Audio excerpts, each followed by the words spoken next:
Are you a real estate investor looking to sharpen your skills or a newbie looking to become one? You're in the right place. Welcome to Where Should I Invest? Real Estate Investing in Canada with your host, Sarah Larbi. Welcome back. I'm Sarah Larbi to another episode of Where Should I Invest? Today's guest is the one and only Jas Takhar, who is awesome. I mean, this guy's awesome. He is a real estate investor. He is a great realtor that works with investors to scale up their portfolios, and also has a top business podcast called the REC Experience, where he interviews guests about their successes in investing and entrepreneurship and all of that great stuff. So I'm excited for this interview. The other thing I'm really excited about is my BRRRR Freedom community that is going to be starting in December. So stay tuned, more info on that. But in order to get the information, don't forget to subscribe to my mailing list at sarahlarbi.com. And it's going to be really exciting. We're going to have monthly calls. We're going to create a BRRRR community where you guys will be able to ask questions, anything BRRRR related, anything related to the buying process, the renovating process, rents, finding and screening and managing tenants, the refinance process, and also the repeating scaling up. So we're going to be going through some really awesome content, and that is going to be part of the BRRRR Freedom community. So if you want to know more about it, stay tuned. I will be sending out some emails to you guys shortly about it, and it is going to be ongoing. So one of the things that I find works the best is that ongoing education, that ongoing training, rather than just going somewhere for like a weekend and then you get back to regular life and you forget about it. I think there's something to be said about ongoing education that's continuous, and a lot of people learn really well that way, right? Because it keeps being ingrained in our minds of all the different strategies and processes and things to do to elevate ourselves. So I'm excited about the BRRRR Freedom community, and I hope you guys are too. With that said, let's listen to this awesome podcast episode. I hope you guys enjoy it, and see you next week. Jas, welcome to the show. How are you? I'm awesome, Sarah. Thanks so much for having me. I absolutely am excited about this. You and I'm just looking at your sign behind. It says Ready, Fire, Aim behind you if anybody is looking and watching this on YouTube. That is my motto too. So first and foremost, for those people that don't know you, tell us a little bit about you and what you do for real estate or in real estate. Well, first and foremost, I love taking long walks on the beach. And no, I'm playing. I co-founded REC, which stands for Real Estate Center. There's originally three partners. One passed away a few years ago, and so myself and my current partner, Simos, we manage a team of 33 realtors that covers kind of the greater Toronto area. So for your out of province listeners and out of country viewers, we're looking at about a 75 kilometer radius. And then we have 10 support staff ranging from admin, director of sales and marketing, director of real estate concierge services, and then a full-time media squad, as I call them, graphic designer, videographer, part-time videographer. And our team, I'm very, very proud to say, we do a little over 700 buyers, sellers, and investors every single year, and we've been doing it for about 15 years. That's pretty impressive. So how did you get into real estate prior to that? Like, did you just say, out of school one day, this is what I'm going to do and this is what I'm going to start? Give us a little bit of background story. Yeah, for sure. So sales and service my whole life, 12 years old, 13 years old, got a paper route, fell in love with knocking on doors, and just like building rapport with people. Then I found out with like really quickly, within like 3-4 months, that I can start brokering some of the other paper routes around the area, because my friends were just scared to ask the managers or call like the Toronto Star or the Sun and say, can I get a job? So I would get it, broker them out, make a little bit of a cut. School was not a passion of mine. I shouldn't say school wasn't. I loved school. It was class that I had a problem with, I think. And as I grew older and older, I just realized that there's something about connecting with people, and so I got into the one course that I really, really enjoyed was a business marketing or business administration course, but it allowed you to do a co-op. went into a retail store. They hired me in the summer, then went into banking. And then I went into car sales for about 3 years at Acura and Lexus. Met a mentor, took me underneath his wing, kind of taught me what work ethic is all about. Taught me how to sell, and how to really actually make it easy for people to buy, and don't be a pushy person. And then I started to think about, I want to invest in real estate, believe it or not. So I was actually thinking, I got into the course thinking it was going to teach me how to invest. Once I got the materials in the mail, I learned that, oh, this is so I don't get sued to be a salesperson. And I knew I had some skills in sales and service, so I figured I'll continue with the course. Met another mentor, like out of sheer serendipity, just met this guy. He was the partner who passed away a few years ago, and him and I just kicked it off 15 years ago, and then I started investing into real estate. But I really took the real estate agent part of it very, very seriously. We went from 0 realtors, and now we're sitting at 33. And so that's how kind of the real estate career started. And then I just loved investing. That came innate to me because back home, I'm of East Indian descent. And so the most northern part of India is Punjab. And what my family did back home was, you have land, you farm the land, and either you rent it out or you just sell back the vegetables to the market. You come here, and the basement apartment specials in Bramptons are all generally East Indian. So that I started to realize and learn that at a very young age. That's a really awesome story, and you're really successful, and you're still young. So you started early, and you're really scaling. Just out of curiosity, when it comes to investing for yourself, like, what is your main strategy? My main strategy is condos, and like specifically pre-construction condos. And the reason is because I'm lazy when it comes to investing. Like, I'm just not like, if you see all the shelves and everything behind me, I didn't touch any of this. I'm not good with a hammer. Like, Sarah, you wouldn't want me in one of your properties doing anything in terms of any renovations. That's not my skill set. And so I like very, very passive buy and hold. And pre-construction condos, once that started to get really scalable in Toronto, meaning that we had no other choice. Builders and developers had no choice really other than build out condos.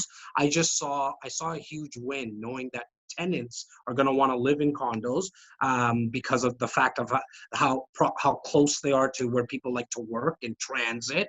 And then it allows me to put my down payment, my 20% as an investor down payment, in installments. And I don't need to qualify for really, like, I don't have to get financing. There's a formality, but I don't have to actually get financing until the building gets built 3 years out. Okay, so it sounds like there's some pros. I can think of some cons as well, but Sure. maybe you can share some of those, because one of the things that I'm thinking is, in times where there's some uncertainty, right? And so there's ups and downs in the market, and you've got something that's pre-construction. What are some of those risks?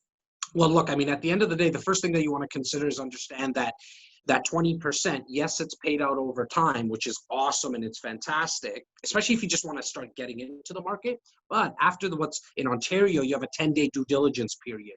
Kind of to cross all the T's, dot all the I's. You'll do that with a lawyer. After those 10 days, you're locked in now.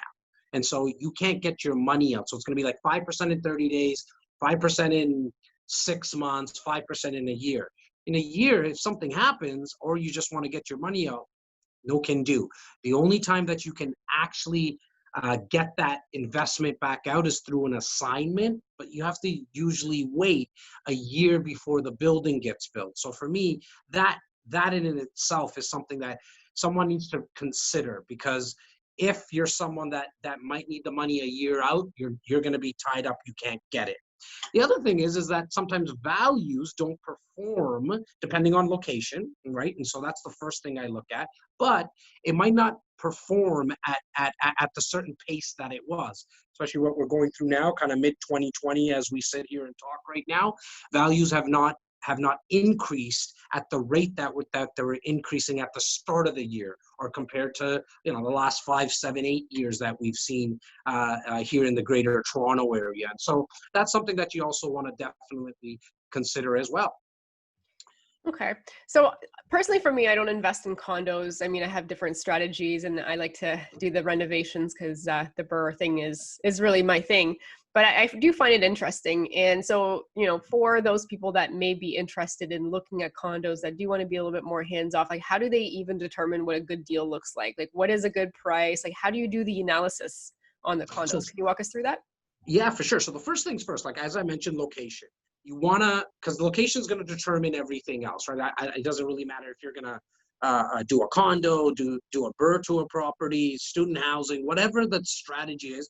There's the old adage of location, location, location definitely rings true because it's going to determine who's going to be my customers, as I call them, the tenants. And is there going to be like, can you cast a big net and have a lot of turnover? If someone does leave, can you bring someone else in? Where's the job growth? Where's the population growth? So you want to start off with determining location. And for me, it's, if you look at world real estate, the values always appreciate the most and the rentability and rents go up higher around transit. There's a reason for that, as well as you want to look at population growth. Greater Toronto Area is forecasting approximately 200,000 people year after year for the next 10 years. So we're going to have 20 million people.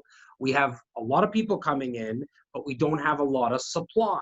And so that's always good as an investor. Like wherever there's a lot of demand, but there's not a lot of supply, there's a big opportunity to win. In terms of when it comes to pre-construction and how do you figure out if it's a good deal, first you got to understand how pre-construction is priced by the developer or the builder. There's stages that the condo project is being offered. And so there's about 4 to 5 different stages. The first stage being like the platinum access, family and friends. That's where you always want to get into. You want to buy at that stage because the builder, if it's let's call it a 300 unit building, okay? They're going to release about 40 units or so in that first tranche. That's going to set the pricing. And so after about 10 days or 2 weeks, they're going to release another 30 units, 40 units, but that's going to be at a higher price. They'll do that a third time within about a 2.5 month period to kind of sell off 70% of the building. Contrary to what a lot of people believe, that the builder doesn't want to sell all the units in one day. There's no benefit of them doing that, especially in Greater Toronto, because they have a lot of demand. Because if they sell it all in one day, they're not going to be able to increase the pricing. They're going to make money. But as an investor, we don't want them to sell them all in that one day, because we want, if we buy in the first allocation, by the third allocation in 3 months, on average, I see about a $50,000 to $60,000 increase on paper. Obviously, it's on paper because you can't sell it yet, but I'm seeing about a $60,000 increase on average for a condo in the Greater Toronto Area. So, how do you know if it's a good price? Same thing. You're going to look at You're going to look at what are comparable units selling for. So if you're looking at a 1-bedroom, you want to see, okay, price per square foot. So we're going to take the price of the unit divided by the square footage, and then we're going to come up with price per square foot. Right now in Toronto, downtown Toronto, we're looking at about $1,200 to $1,300 price per square foot. For some people, that might sound like it's a lot, but when you compare it to other world-class cities, i.e. Manhattan, Hong Kong, London, Paris, everyone is north of $2,800 to $3,000. London and like Manhattan, you're looking at $3,400, $3,500 price per square foot. Even if you compare Greater Toronto Area to Vancouver, like right in our own country, Vancouver's at around $1,800 to $1,900 price per square foot. And so as long as, in my opinion, the rental income covers the expenses, which it will with pre-construction condos, because we're taking what is going to be the rent in 3 years from now.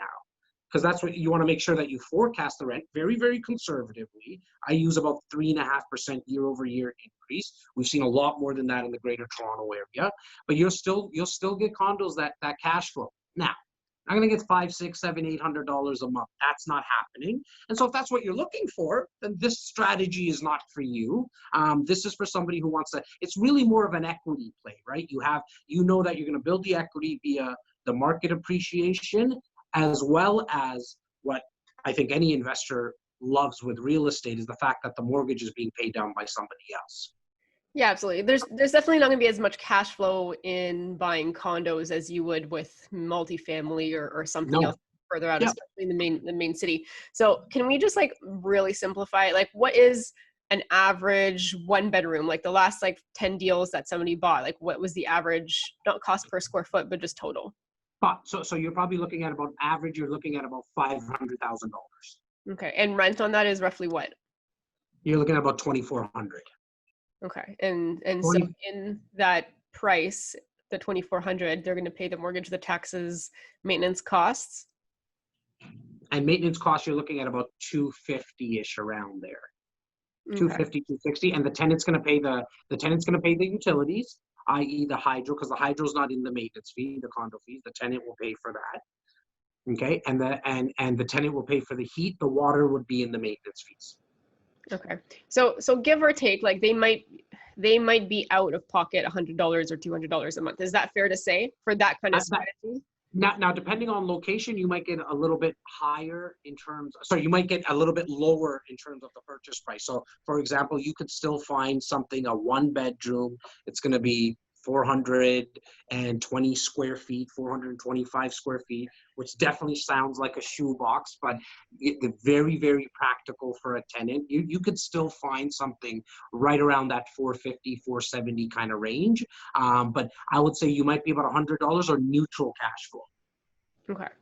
Okay. So that's good. Well, thanks for sharing that. So when I look at plans and before I really started investing, we were like, okay, do we go the condo route? Do we do something that's pre-construction or not? And we ended up just doing not pre-construction.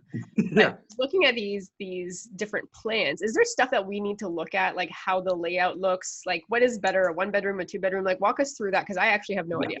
So in terms of like me personally, I've always liked to go with one bedrooms. Reason being, for a couple of reasons actually. A, I know tenants are on budgets, and so I would rather be committed to a lower monthly payment. A, from my mortgage perspective, but B, also the fact that I know it's easier for me to get a tenant that's looking for a one bedroom consistently. Okay, and so when you're looking at a floor plan, try to go in the middle of the building. Why? Because again, you just cast a bigger net. There's older people that generally don't like to be on the higher floors, and even actually some younger people, they just want to be able to walk the stairs, or if they have a pet, they don't want to necessarily go into the elevators because other people around in the building are just bothered by pets. And so I like to stay in the middle, because see, a builder is also going to charge you $1,000 or $2,000 per floor.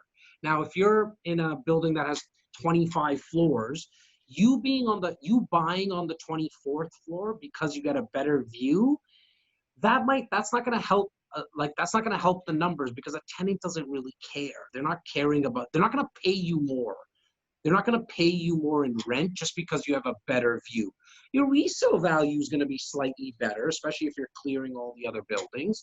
But I would rather I think you're going to get better bang for the buck just staying somewhere in the middle of the building, again, because you'll cast a bigger net for tenants. And then you're just looking for practicality. Like when you're looking at a floor plan, where is Jas going to put his bed? Can he get a couple of night tables? Okay. Is there a place in the living and dining area, even if there's not a formal dining, which, one bedroom nowadays is not going to have a formal dining, but can I get an island? Okay. And then in the living area, can I get a couch or a sectional and get a TV? Where am I going to put my TV? And then on top of that, if you can get a locker in Toronto will probably run you about $5,000-$6,000. They're not huge, but it's enough to fit like some extra chairs, fold-up chairs, the Christmas trees, all like your suitcases. And then in terms of parking, I generally don't advise parking for the investors, because you're spending 80, 90, if it's downtown Toronto, $120,000, $130,000 is normal now in certain areas for a parking spot. It just kind of throws off the number. You're not going to get the rental income to cover that. That's a great point. And I would have thought parking would be good, but in a way they might, like the renters could rent a parking spot from somebody in the building instead.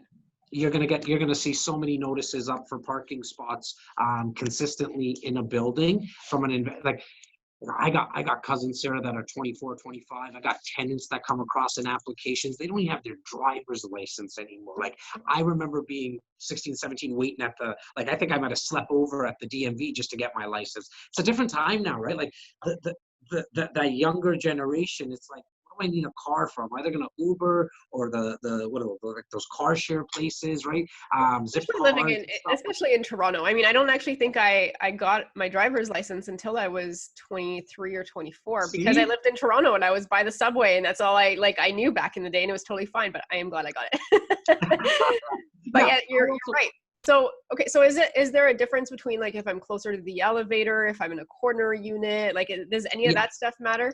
Yeah, so I mean, try to stay away from a garbage chute. There's just like I've lived in condos myself for a very long time. I mean, they just sometimes smell. The elevator is something that used to come up in the past, but because of supply and demand, I mean, people are just wanting to get a condo, even as an investor. People just want to get it, and they know that they're going to rent it out because vacancy rates are less than 1.2, 1.3%. I mean, we see multiple offers on rents all the time in the downtown core and along the subway lines and transit lines. But a corner unit, you're going to pay extra for, Sarah. So again, I'm not really looking for a corner unit from an investor's perspective, right? Because I know I'm going to pay more and I'm just not going to get the rent for it. And I'm going to say about 85% of the time, corner units are 2 bedrooms. So now you're going to be paying more. I mean, the price point for a 2 bedroom is significantly higher. And so I don't really look into that. I'm looking for the most, essentially a cookie cutter kind of condo. And even during the time when I go in and pick all my colors and upgrades, I don't do anything from an upgrades perspective. The only thing I'll look at is if the builder's offering like custom blinds, because I know I'm going to get a steal on it compared to if I do it on my own, because the person who's giving the custom blinds to that condo, they're doing it for the whole building. And so you'll get kind of a wholesale price. I don't get involved in paying more for quartz counters if it's going to cost me extra, because we know the tenant in the Toronto core and along these transit lines in the GTA, they're not going to pay extra for it. So to fully answer your question, I don't mind being around elevators, stay away kind of from garbage chutes. And if your view's looking into, a cemetery or looking right into a building, but you have a choice not to look right into another building or a cemetery, I would do that for sure. What's going to happen is what's happened in Manhattan over this long period of time, where there's not many balconies anymore because the buildings are being built so close to each other that views are not even worth it anymore, because you're spending $50, $75, $80,000 for a view of the skyline. But again, the tenant's not going to pay you extra rent for that. No, I guess it's location and walk score where you're at, restaurants, whatever there is around there, is living the life. That's what I'm looking for, right? I mean, I'm looking for King West, King East, the east part of downtown, anywhere right now, because there's so much happening there. It's the amount of times I get tenants saying to me, Jas, if my walk is less than 30 minutes, I don't want it. I need a 45-minute hour walk, because that's when I'm gonna do, because like if you live in the city, you don't grocery shop at Costco and you're gonna pick up groceries for the whole week. You do it for like 3 days. You're going to go to the local market. You're going to go to the local bakery. And so they want that 30-minute, 45-minute, 50-minute walk, because that's where you're going to do, the dry cleaning. That's your exercise. You might not even take transit. You might want to have the option of transit. But a lot of people are just like, let me walk back and forth. And even in our cold winters, people we just get used to it over a certain amount of period, like a certain amount of time, that it all comes. Walk score is the biggest thing. Okay. Well, now what about like amenities? Like, some of these new condos have like all this craziness. Like, okay, I want to know what the craziest amenity is that you've seen out there, because you've got a lot of experience. And then how are amenities important, or are they not? So the craziest one I've probably seen is like party rooms and lounges now. Like they're making them like clubs, some of these things, right? Which is nice, because like you can throw a party for 50, 60 people, even up to 100 people. And I mean, it's like decked out, beautiful kitchens, rooftop patios, skyline, a view of the whole skyline. I like those amenities. I truly do. The one that I stay away from is an indoor pool. So as an investor, because of the fact that the amount of times I've heard in my 15-year career that I want something with a pool, Jazz, like an end user, someone who's going to live in there. And then I asked them a year later, hey, Sarah, how many times have you been in the pool? Never. So they want it at the start, but nobody ever actually makes use of these indoor pools. They And they're cost a lot to, expensive. they are expensive to maintain. It keeps the maintenance fees going up. And so I want to make sure that I look at a building without any indoor pools.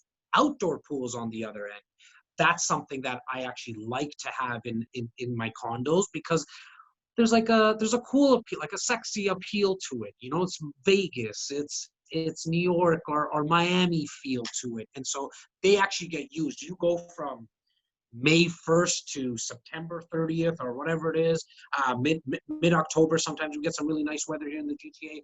They're packed every single day. And so tenants will actually want and look for that. But other than the pool, that's for sure number one, indoor pool I'm not looking for. But, you know, every building now comes with a gym. Some majority of them like yoga studios. These are important. Why? Because you're going to save the tenant $50 a month. Like Good Life's membership has to be around $40 a month or something like that. And so you're going to save the tenant from paying that. And a lot of them have like work from home units, actually. Even they're actually just built for Sarah, you to go in, me to go in. We work from home. It's plug and play. They got printers, all that kind of stuff set up, which is nice, right? Especially with changes possibly coming where more people are working from home. It's nice to have a place that's slightly bigger than your own condo, because like having a 1-bedroom plus den, going back to the conversation about 1 bedrooms or 2 bedrooms, I stay away from 1-bedroom plus dens, because nowadays the newer buildings, T-minus kind of 4 years, 3-4 years, these dens are like indentations. They're just tiny. They're not Right. there's They're like not another room that you can make a not guest even room or even an office. not even close. It's like it's for like shoes and stuff. Like, you know what I mean? Like it's less than a shoe closet than I've seen people And have, you're right? paying a lot more for this plus den as well. 40-50 grand you're paying right off the bat. And so if you can, I would rather, like I say, go to the extremes, go to 1 bedroom or go to 2 bedroom, stay away from the middle, the 1 bedroom plus dens. Let another investor pick that up, or let somebody like an end user pick that up. Is there a way to figure out like how many investors versus how many end user buyers there will be? And then what do you think a good ratio is? Because what I would not want is for me to buy a condo and then there's every single other investor and their parents and their kids buying these units, and all of a sudden we're competing as soon as the units are done. So if you look at a resale property, if you're looking at a resale condo, you always want to make your deal conditional upon what's known as a condo status report. The condo status report is like this thick, but there's only 5 pages that are really important. I'm looking at what's in the reserve fund / emergency bank account. Are the insurance policies in place? What's the current maintenance fees? Because do not take what's on an MLS listing from a maintenance fee perspective or property tax or anything really as gospel. Like, you need to make sure that you check it with the condo status report. I see mistakes all the time, and so that's why you want to make it conditional. The other thing that the condo status report will tell us is what is the ratio. What is the ratio between investors and end users? They don't call it investors on the condo status report. They're saying that how many units are leased out. And what we normally see right now in the city of Toronto is a 50-50 ratio. Even in new buildings that we're looking at, you're looking at about a 50-50 ratio. Reason being, because there's not many purpose rental buildings being built. And so you're starting to see some builders come out with that in the city of Toronto and the greater Toronto area, but it's really a drop in the bucket of what we need. See, remember when I spoke about the 200,000 people coming in every year? We need approximately 50,000 households, because one person that lands at Pearson, a family that lands at Pearson's on average about a family of 3 to 4 people. So we need about 50,000 households. Last year in 2019, we ended up with like 32, 33,000. That's where the whole supply and demand equation comes from, right? And so that's how we know that there's a lot more demand than there is supply. And the fact that the builders are no longer building purpose built, it's why investors like myself and yourself can invest into condos and rent them out. And it's why you're seeing that 50-50 kind of ratio. Okay, no, that's good. Thanks for enlightening me on that. So let's just fast forward and let's just, look at a year down the road and assume that there's a bit of a market downturn. If somebody's condo is closing at that point in time, I think that would be to me, that would probably be the highest risk, right? As you're needing to close in a downturn. Look at all the people that have, taken out CERB because they've lost their jobs.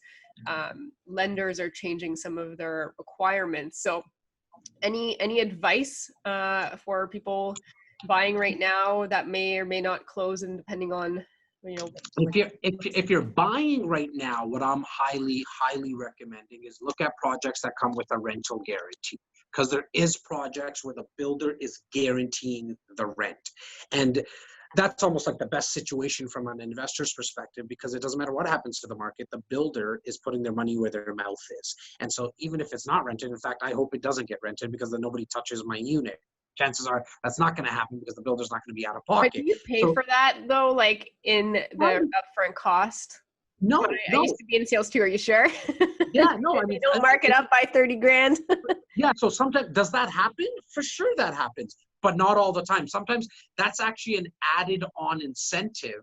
That's an added on incentive from the builder to make sure that the investor has a sense of ease. Now, how would you know if it's done? Well, I'm going to look at what other, like these units, what were they selling for? And I'll be able to tell, like, okay, if the unit was selling for 6 months ago for 400,000 and now they're selling for 430,000, well, I know what's happened now.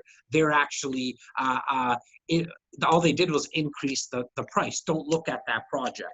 But to your point, in terms of if you've already bought, so if you're in contract right now for a unit that's going to be closing in a year, you're going to have the ability, hopefully, if you had it in your contract, make sure that you try to negotiate it with the builder. If you didn't have it in your contract, which is the right to assign, you would want to look to assign it. But if we're in a downturn, chances are that you're not going to have as many buyers looking. You're going to have to bite the bullet. But here's where I want to kind of put people at ease. You might need to bite the bullet for a year. I truly believe that even if we go through even if this downturn lasts for a year, the market's going to go back up. And one of the safest places to invest in the last 40 years has been the Greater Toronto Area, because it's increased by 7.3% year over year for the last 40 years. So it's going to go back up. If you look at your investment, and you weren't, or let me put it this way, if you weren't looking as your investment as a quick flip, which I hope you weren't, because you can't, this, Sarah, you can't day trade real estate. And so if you just remind yourself, take a deep breath, remind yourself in a 10-year window, prices have doubled in the Greater Toronto Area. And that's on average for the last 100 years. So the prices have doubled every decade for the last 100 years in the Greater Toronto Area. You're just going to have to wait it out. You can't sell it, because there's not going to be that many people looking if we're in a massive downturn. Bite the bullet. You're going to have to bite the bullet for a year, in my opinion. And then here's the thing: you can increase the rent to market rent, because the building was built after November 15th, 2018. That is probably the one thing I like the most about pre-construction. I'll tell you, like, everyone's got their strategies, right? And there's pros and cons to every strategy. It's probably not the strategy for me, but the best thing I do like about that strategy, the condo pre-construction, or just pre-construction in general, is the fact that it is not subject to rent control. Anything that's built, like you said, after November 15th of 2018, because Ford took away what Kathleen Wynne ruined for us. The two things I generally don't talk about is politics and religion, Yeah. But I totally agree. I'm going to say I totally agree with you. It is definitely one of the best things when it comes to investing into pre-construction, because the rental guidelines don't apply. And here's the thing, right? Like, I think no matter what we've been through right now, and once again, I think the world is going to look at this country and say, wow, they really take care of their people. Agree or disagree how much the money is and how much the serve is and did they do well or not? In my opinion, we acted really quickly. The government acted really quickly in taking care of people, because the last time I checked, there's nobody lining up for bread. Like, everyone's eating. I know some people like $2,000 a month, nothing, but go check the rest of the world. Some of them are getting nothing. And I think this is going to bode very, very well for Canada as a whole, for immigration, and more importantly, which I just totally believe, and it's all Southern Ontario, not just Greater Toronto Area, but I just think Southern Ontario is like the financial heartbeat of this country. That I think a lot of people are going to look and say, where do I want to go live if I'm thinking about Canada? I want to go into the Southern Ontario market because A, it's one of the most multicultural areas in all of the world, and B, it's just the job growth is, we don't manufacture anything specifically Greater Toronto Area. It's all service based. You know, one of the fastest growing tech sectors in the world. Our restaurants, biggest lounges, but our the biggest hospitals in the country are here. The biggest universities and colleges are here, and the Bay Street. The list goes on and on. Yeah, and on. I 100% agree with you with Southern Ontario. I think for me, it's the one place I want to keep investing in. I mean, down the road, I might diversify a little bit. Okay, I do want to go back to one thing though before we're out of time. You mentioned contracts. You mentioned clauses. Now, can you make changes to those? And if so, what changes should we be making? Okay, so first and foremost, I talked about location, and then I spoke about the next thing that you want to look at just before we get into contracts, Sarah, is the builder. Make sure that the builder's reputation is as good as it gets, you know. And the way that you check that is check the Terry on Home warranty site, and you'll get an idea. Not if the problems come up, like all builders are going to have issues with baseboards and stuff like that. Is that, did they fix it? Did they rectify people's problems on the website? And if they didn't, you'll hear and see it on the website. So you want to make sure that the reputation's good. The third thing is the contract, and what do you want to see in the contract? You want to have the ability to do an assignment. Some builders will charge you $1,000, $5,000. You want to make sure that you have the ability to sign it, because it's your parachute in case you can't close on it. You can go back, if they're saying 5,000, you can go back and try to negotiate it, but it all has to be done within the 10 days. After the 10 days, so on day 11, that deal is firm. It's a little slightly different than a resale property, because resale, you actually have to do something for the deal to go firm, meaning you have to sign what's known as a waiver or a notice of fulfillment. In pre-construction, if you fell asleep for 10 days, you just bought yourself a condo. So you got to make sure that you understand that it automatically goes firm. So any changes you want to make, you need to do those within the 10 days. That's number one. That's sure great. That's a great tip. Thanks for making sure that we all sure. Yeah, because I know like if you're doing multiplexes and resale condos, even it's not that it's just a condo.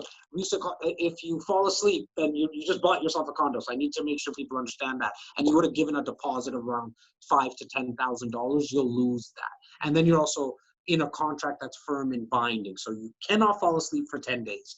You need to have the assignment clause in case financial hardship. You can, as long as you have this assignment clause, you can flip the paper before it gets built. A lot of profit is made in that, using that strategy as well. The other stuff you want to have in the contract is what's called rental during occupancy or lease during occupancy. When you're buying a pre-construction condo, there's two stages to the closing. There's occupancy, and then there's registration. It's a 6-month period by when the developer says, okay, Sarah, the investor, the condos passed all the safety permits, but we're not registered as a condo corporation with the city. That's going to take 5 to 6 months, but you have to pay us an occupancy fee, which consists of the maintenance fees, property tax, and the interest portion of the builder. If you can't rent it out during that time as an investor, you're going to be out of pocket. So you need to have a clause in the contract that says, no, I as an investor can rent this out. As long as you can rent it out, you're actually going to see the highest amount of cash flow during that period, because it's an interim occupancy fee where you're not getting a mortgage. And so but you're renting it out at market rent and you're paying the occupancy fee. The next thing you want to see in the contract is cap development charges. Unfortunately, there's a cash grab from the city that charges the developer a development charge, and that gets passed on to you as the purchaser. We just want to have it capped, because remember, we're buying something today that's going to be built for 3 years from now. We don't know what the development charges are going to be. So I want to see in the contract what today's development charge is and cap it. If it goes higher, the builder is out of pocket, not me as the investor. Those are the Usually three cap main. it at. So if it's a one bedroom on average, you want to cap it at around $8,500 to $10,000. That's part of your closing costs. If it's a 2 bedroom, you're looking at about 12 to 14,000. Okay, awesome. So those are the main three things. Those are the main 3 things I want to see: assignment clause, lease during occupancy, and cap development charges. Awesome. All right. No, that's really good insights.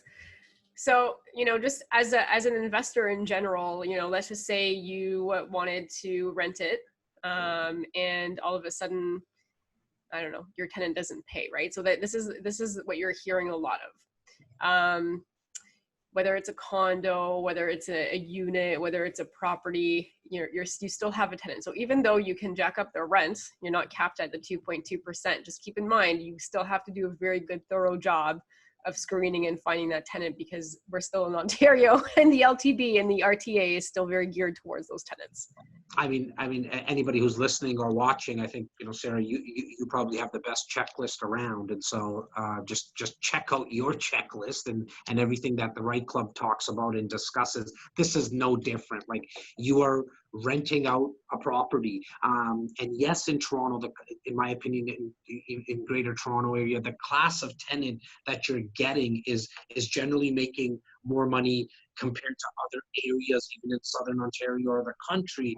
That doesn't change. There's professional tenants everywhere. And so you need to make sure you do your homework and your research. But also, as a landlord, don't be like, these are your customers, so treat them well, right? I think in 15 years, the biggest, the amount of horror stories I've heard, it generally comes down because the landlord thinks that they're up here and the tenant's beneath them.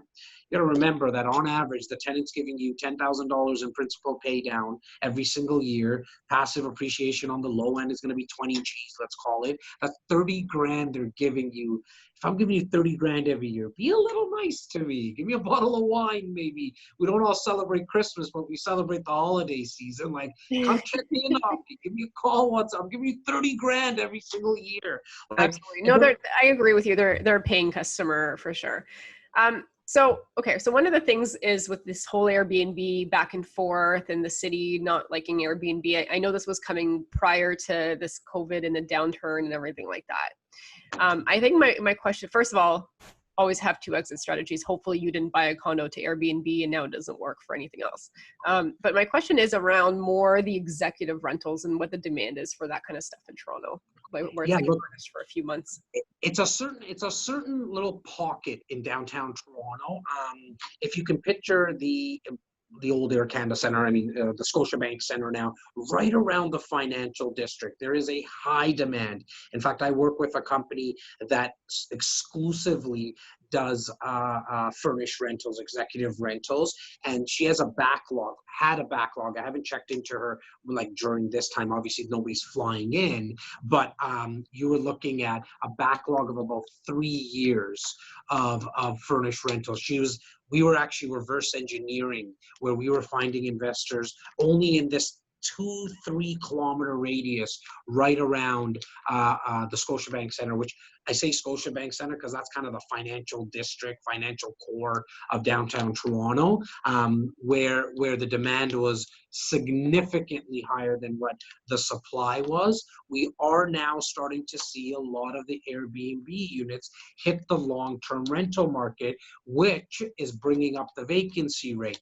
But I have a feeling this is going to get absorbed in the next, it's safe to say, 10 to 12 months as we start to see the opening. I already feel the buzz in terms of the consumer confidence just from the street level of my clients. They're just looking, more and more are getting out. They actually don't mind seeing places now. We're going to see a significant increase in sales alone from May to what we saw in April, because April was that first full month of nobody leaving their homes, everybody was really, really scared, and for good reason. I mean, the sales volume went down 67%.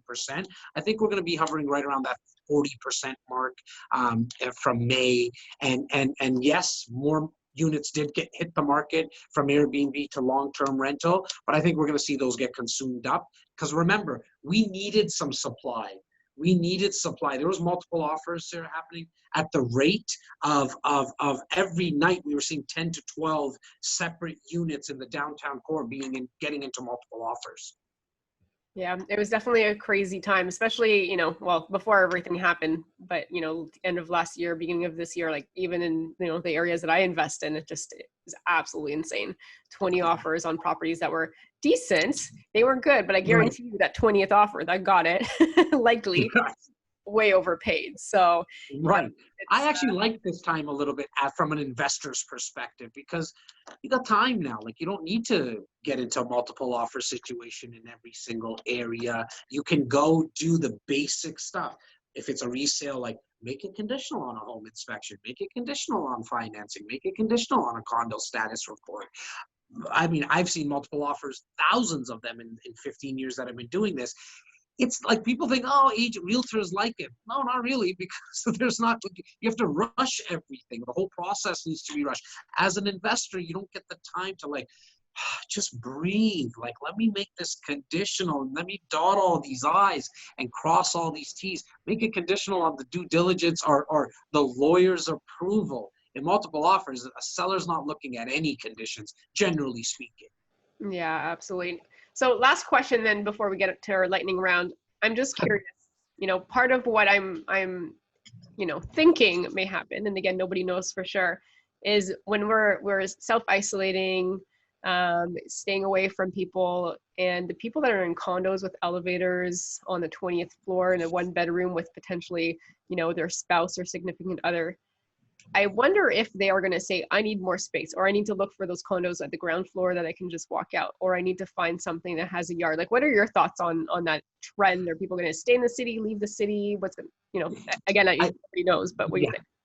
I left the crystal ball at home this time, but next time I will remember to bring it. Look, I think wherever the jobs are, that's where people are going to live.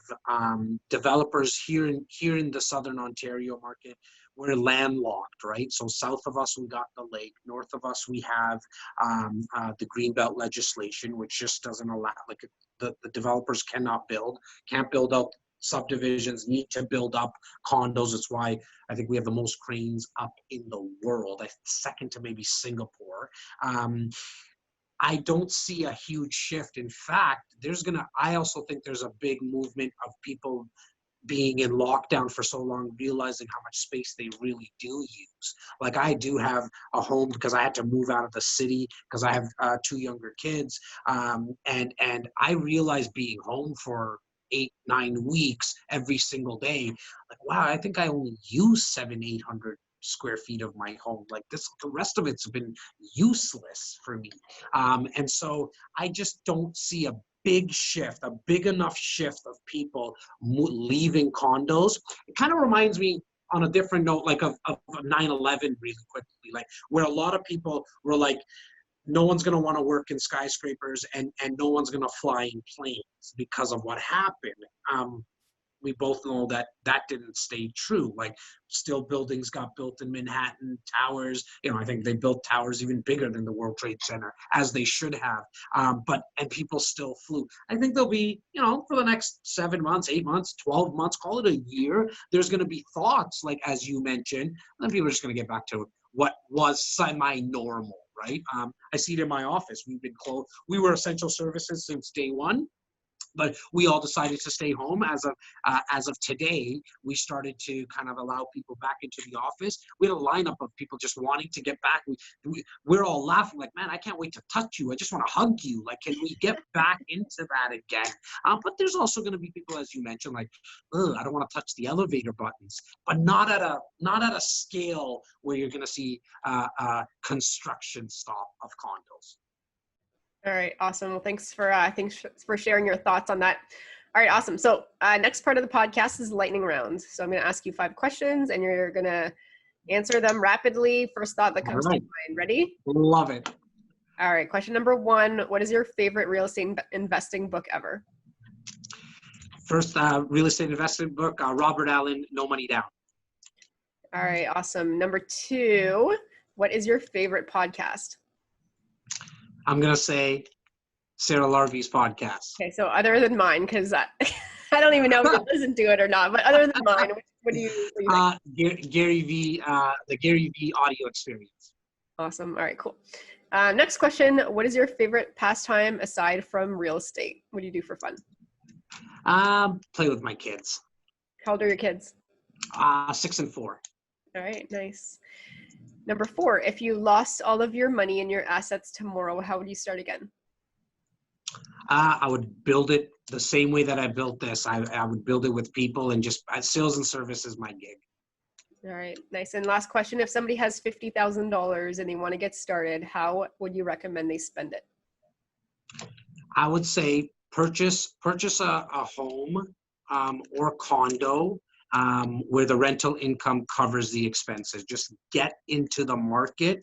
Find if with $50,000, where can you invest where the rental income covers the expenses, neutral cash flow, you're fine with it as long as you're buying, as long as you can get into the market. All right, awesome. Thanks for playing our lightning round questions. Jas, where can people reach out and find out more about you? Easiest way is just go to jastakhar.ca. That's JASTAKHAR.ca. It's the easiest way. If you like to consume video, you'll see all my video content. If you like to hear audio, you'll hear my audio content. And if you're a reader, you can read my blog. It's the easiest way to connect with me. Awesome. If you had one last final word of advice, what would that be? Shut out the noise. There's either it might come from the media, it might come from family and friends. I've just found in my life that most people have someone talking to them, and sometimes it's the noise inside your head. Learn to shut it out by drowning it out and drowning it out with positivity. If you have garbage going in, garbage will go out. Shut out the noise and take action. Awesome. Shut out the noise and take action. Thank you, Jas, for being on the show. It was awesome. Thank you so much for having me. It was a lot of fun, Sarah. Thanks so much for listening to Where Should I Invest with your host, Sarah Larbi. Make sure to listen in next time. We'll catch you on the next episode of Where Should I Invest?